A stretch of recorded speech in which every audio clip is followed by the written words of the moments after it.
Today I'm going to teach you how to make a boutonniere. First you cut it about 1 inch and then you add wire to it as close to the butt of the rose as you can. As you can see there, I add about 3 wires just to give it that extra strength.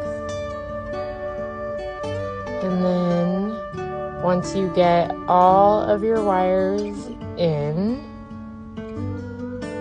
like that, you pull them down as flush up against the rose as you can.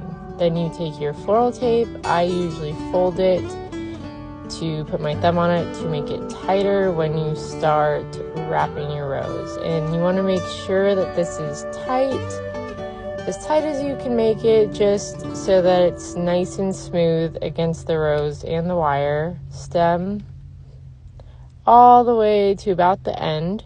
You can always cut off your tips just like that, and then you have that all done. Now you have to get your greens, whether that's leather fern, that's what I'm using right now, but you can use whatever greens you want. And then I will grab my little bit of baby's breath. I rip it apart to make it easier to fit it in with the greens, and you want to make sure that the rose is up against it, and then you kind of fill in whatever is needed at the base of the rose, so that when you wrap that with green tape, that it's nice and cohesive.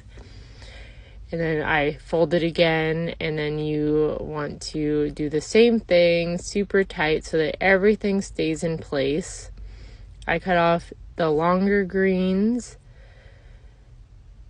to make sure that it's thin at the bottom, and then you just wrap that as well.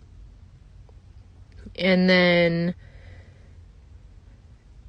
after that, you're all set for the next step.